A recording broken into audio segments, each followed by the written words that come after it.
Just another bad trade on Yeah. the pile of bad trades. Dude. Yeah, well, I didn't think that the Marvin Harrison Jr. manager would be so like adamant that he was not gonna let him go.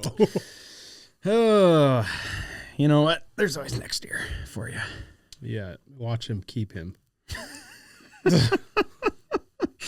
Oh, boy. It's rough.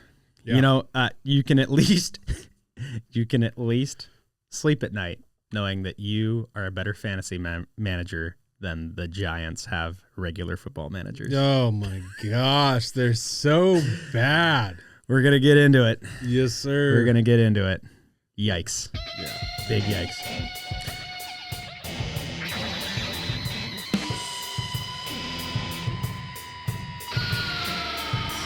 Welcome to the house. I'm Isaac Smolden, and I'm joined as always by Brian Fields. Brian. Hello. Do you even watch Raiders football anymore, or just? Not really. Just being honest, I watched Red Zone this Sunday. I knew they were going to lose to the Broncos. Hey, there was some entertaining football this Sunday. There was a lot of entertaining football. Yeah. There was some not so entertaining football. Sure enough. Gardner Minshew broke his collarbone. Oh, so boy. Minshew mania is Officially dead. Officially over. I think the interception that he threw first drive or whatever it was Where he sailed it, where he airmailed it. Yeah. It's been all year, buddy. Yep. Hey, He my could team. be a mailman if he doesn't want to be an NFL quarterback after this year. Sorry, Gardner. I know you're hurt right now, but dang it, dude. My team had a really interesting game, and it just solidified even more in my mind that Seattle has just some fantastic wideouts that are being held back by some of the most infuriating quarterback play west of the Mississippi. I mean, and this game, the Seahawks got to act all, look at us. Yeah, what a convincing win. Except they were like maybe 2 inches away from throwing an interception that could have pivoted that game on its head. And thankfully it got overturned because the ball had hit the ground. But it was this close to being a Cardinals comeback in a game where the Cardinals played like dog water. Dude. And in a game where, to our defense's credit, I think our defense played really well. I really liked what I saw out of our defense. I really liked what I saw out of this guy right here. Yeah, he's had a Mr. Smith and Jigba. Good stretch of games. Oh, so good. And I love that. What did you think about DK? Well, what I love about DK is there was a touchdown caught by Jackson Smith and Jigba. Yeah. Where DK is just doing his job. Meat and potatoes. Lines up same side. They call the route. DK sucks both defenders with him because he's DK Metcalf. Jackson Smith and Jigba, easy touchdown. If DK's not making touchdowns because he's drawing all the attention and allowing a young guy that's really hitting his stride to score and the team wins, I don't care how many fantasy points he has. I kind of do because he's on my team, on like all 3 of my teams, but it's all right. And you have Ninjigba on a bunch of them too, don't you? No, I dropped him. Because he was struggling and not even just struggling, but wasn't putting up points versus DK, and now he's really turned it around. So, oh well. Yeah, what do you do with Geno though? That's the big question.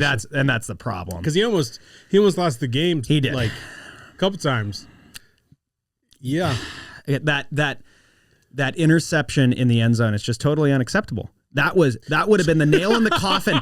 That would have been It sounds like a teacher. It would have been the nail in the coffin. Will you right listen there. here, mister? Long drive, and you don't even need a touchdown there. You're up by 10 points. Yeah. All you need is the field goal. They're not scoring a touchdown and a field goal at that point in the game. He just chucks it into the end zone to no one. Geno's playing against Geno. And you know what else? Is if he just keeps running there, he might pick up the first down. Yeah. There's a chance that he picks up the first down, and instead he throws it to the wrong team.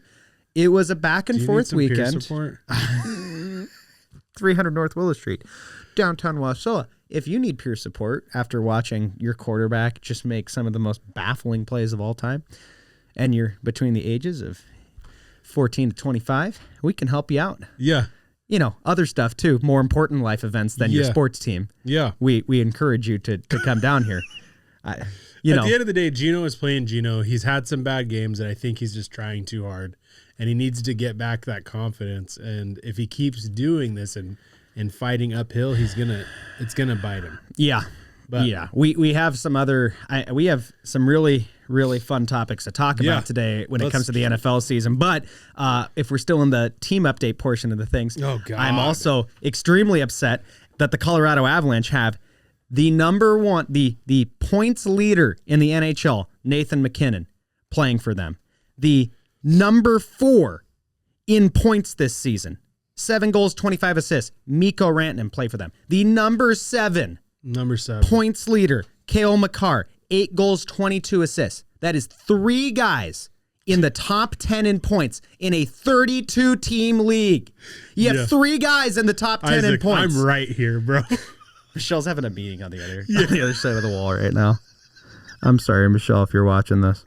It's been, you know what? It's the holiday season and stress levels are a little bit high, and sports is kind of my escape, but it's not my escape. It's my prison.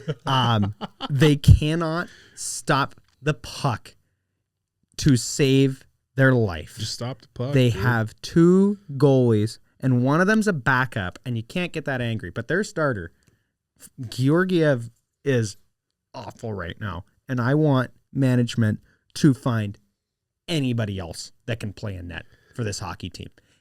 Anybody else. Dude, the season just started. We're like a quarter of the way through. Don't feed into that toxicity. We're like a quarter of the way through.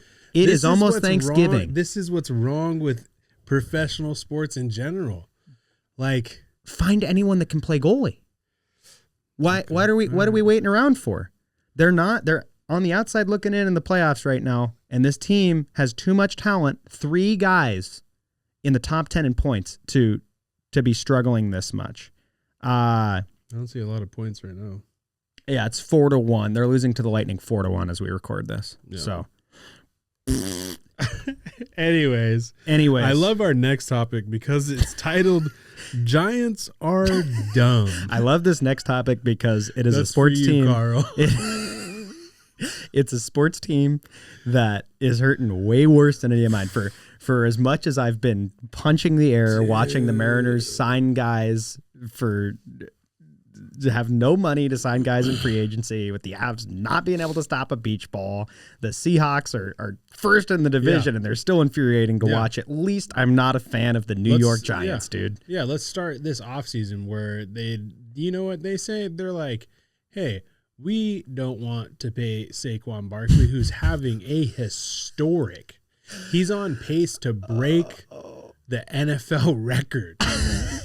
Okay? I just thought we were talking about Daniel Jones. No, we're going to get into Saquon. It. So they start the offseason, but this is where the alarm should have been going off for the owner. Like, what do you mean? Not only do we just say, you know what? You know who will replace Saquon Barkley? Devin Singletary. That's the guy. This is Danny Dimes' time. Literally, that's a quote from the GM. Mm-hmm. This is Danny Dimes' time. What a season to be chosen for Hard Knocks, dude. It just can't work out any better. And then you let him go to the Eagles.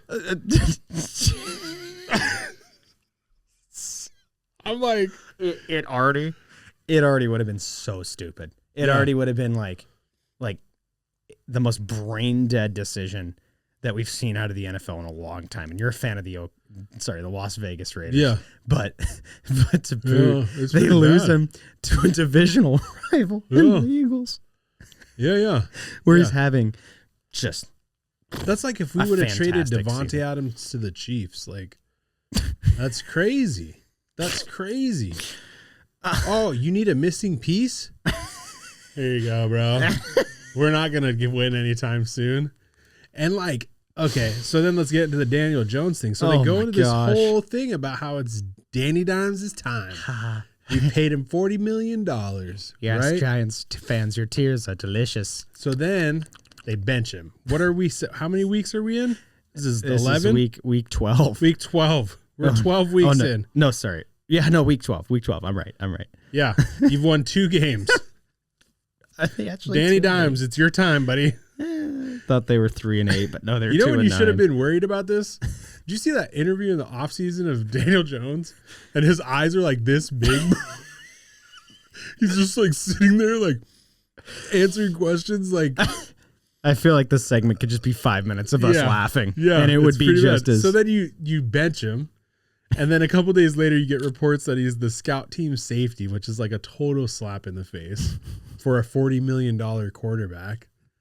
You're not even going to second string him. You're going to scout team safety him. Oh my gosh. Yeah, that they are just. And then you release him. So then you take all that dead money anyways, dude. And then, so here's the other part is like Malik Neighbors, their new star wide receiver, did not look super thrilled to be getting drafted by the New York Giants. Mm-hmm. There was a lot of like speculation about that. And then he kind of turned it around. Did you see his post-game interview? No, I did not. He was pissed. Well, they lost, 30-7 to the Yeah, Bucs, he literally said, it's not the quarterback. And they're like, well, what's the problem? He's like, I don't know. Everybody's smarter than me. Everybody seems to know better than me, but we got a new quarterback, same outcome. Sick of losing. And it is so freaking clear, dude. I could not imagine being a player in that locker room because it's so clear that the GM and the coach, everybody in that building has given up on that team and are absolutely taking. Because I forgot to mention, Drew Lock was their number 2. All year. All year, established number 2. Danny Dimes gets benched. Where does Drew Lock go? Where does he go? I don't know. Where did he go? What comes before 2, Isaac? Could it be 1? 1, yeah, 1. So if I was 2 on the depth chart, a guy gets moved in front of me, doesn't it seem like logically I would go to 1? What if you had Tommy DeVito, though? Doesn't that change up the math? That definitely changes up. Well, he probably played really well then if they're moving him all the way up to 1, right? How many points did the Giants score? Well, you know, if they're going to bump him up, then 7. Hang on, checks notes. 7 in garbage time. I think we just got to end it there. Yeah. I mean, it says everything you need to know. They have given up on this team and they're blaming the players. And it's crazy to me that there's talk about the coach and the GM still having a job next year. That is insane to me and their reasoning is we're sick of cycling through coaches. You're going to end up in the same situation next year if you don't do something. And I'm not an advocate for firing GM and coaches right away, but this is disgusting. It's time to go. Yeah. There was a lot of really the Dolphins are on a roll right now, looking like they might get back over 500. Yep. The Commanders just can't catch a break. No. They lost to the Cowboys, who finally had a get-right game. The Texans losing to the Titans, bananas. The Niners losing again. No Brock. Suck it, San Francisco. No Brock Bowers. Brock Purdy. But it's still funny. They just lost. The game that is the most fascinating is the Vikings beating the Bears, dude. But I'm gonna say it right now. I'm gonna say it with my whole chest. Sam Darnold, dog. He got that dog in him, man. Yeah, he got that dog in him. The Vikings. I'm gonna say it right now. Fraudulent.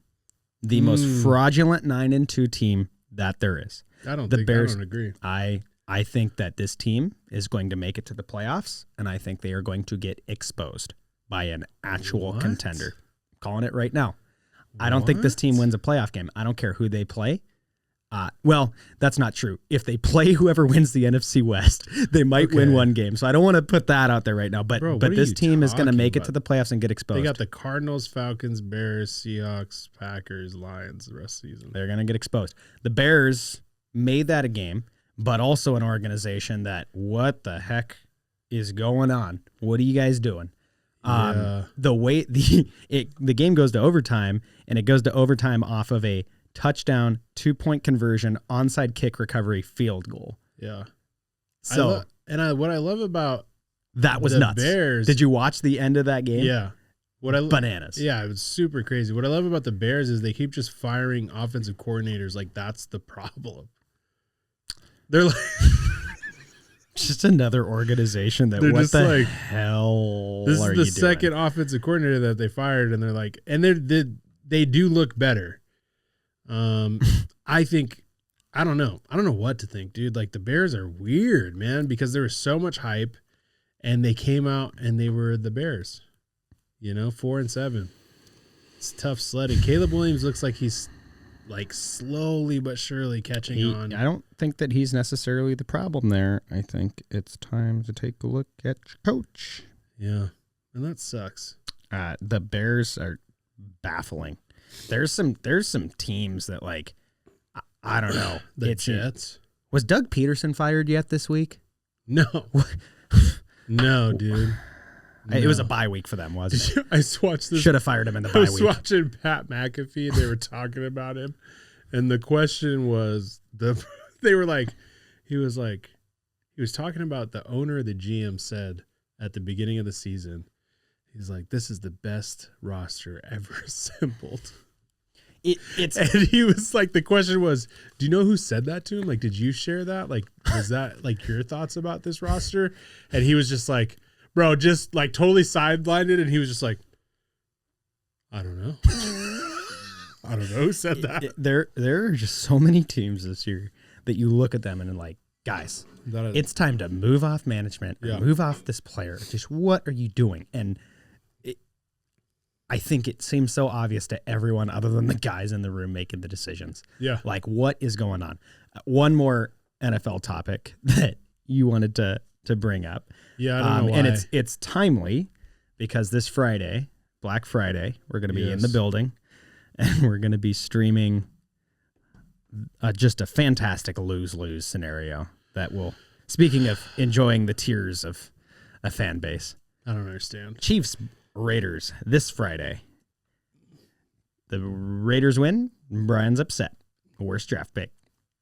The Chiefs win, Brian's upset. And this is also why I'm mad at the Giants. Because, dude, they've sent the GM to Colorado 2 different times.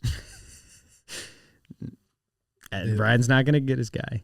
And I'm going to be pissed. If I end up with freaking Cam Ward, not that would be like the worst thing in the world, but like, I don't necessarily trust Cam Ward. Anyways, we're not going to get into all that. Chiefs, will they 3-peat? I don't know. I just don't see a world, again, like I'm just going to repeat this. I don't see them getting over the hump of some of these teams that are looking like Super Bowl contenders. But here's the thing, and here's my counterpoint. Super close game against the Panthers. The Panthers almost did the funny thing. They didn't. Yeah. The Chiefs last year were losing games like that to the Panthers. And this year, they're almost losing games like that to the Panthers, and they're not. And then what happened in the playoffs last year? Chiefs found a way to win. And what the Chiefs are doing right now is they're almost losing all these games, but they're actively finding a way to win. Yeah, but I think that what's going to happen when it all – because, like, for that to happen, it all has to go right. And in the playoffs, it's hard to consistently make that happen. I think if the Chiefs last year with a much worse record come into the playoffs and find a way to win, I don't think you discount them until it happens. Do you think the Chiefs team right now beats the Lions? So, okay, do you think the Chiefs team right now beats Philly? I think on paper, no. Do you think but we thought this last year. Do you think the Chiefs team right now beats the Ravens? Brian, we're not talking about the Kansas City Chiefs on paper. We are talking about a team that has signed a blood oath with I'm not the talking literal about that either. devil. They look disgusting. They look ugly. They do not look like a freaking Super Bowl contending team. They look like they are doing what you're saying. They're finding a way to win. Whereas these other teams that look super good, if the Ravens could stop beating themselves and getting so many dang penalties, I think they dog walk the Chiefs. Here's where the disconnect is you're talking about this from a rational point of view. Yeah. I'm just saying the Chiefs have too much devil magic to not just do it at this point. Like I don't know what's happening, but they'll find a way. You can call it a conspiracy. You can call it making a blood oath with Beelzebub. I don't, until I see it, I will not believe it. They're still my pick because this is exactly what's happened last year all the way through this regular season, with the exception of the Bills game. I think the Chargers can beat the Chiefs.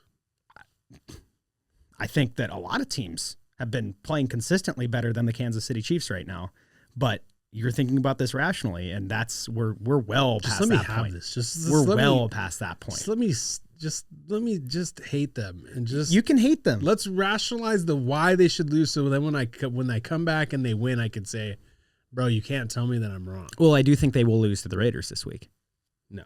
I think they're going to lose to the Raiders, which is going to drive you crazy. The Giants will lose again. Like all the teams you need to. The Titans won a game, but the Raiders will get that back next week. Love that. Go Titans. The Raiders are going to beat the Chiefs, and then the Chiefs are going to win out the rest of this season, and once again they'll have three-peated, and their last loss will be to the Raiders. That's what happens in devil magic Chiefs land. I don't know, dude. I don't see how they could get another trap game because they already went to Vegas and they should have lost that game. There was we just Raiders couldn't score. And so, I mean, they had many opportunities in the red zone, just couldn't score. But so, I don't know. Are you going to be cheering for the Raiders? When the Raiders. I will never in my whole life cheer for the Chiefs. I don't care. Never going to happen. Don't even ask me that question. So if the Raiders score a touchdown, you're going to be like, yes, we scored a touchdown. I hope we win. No. But I'm not going to be like, go Chiefs. I'm like, oh, cool. Man. Do you need Pierce support? Yeah, probably, dude. I probably do.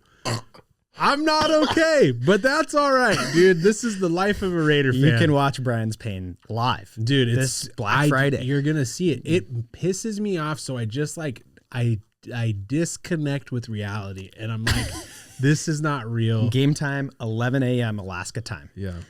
Tune in, and just watch me sit there and pout for 3 hours. It's going to be fantastic. It'll be great.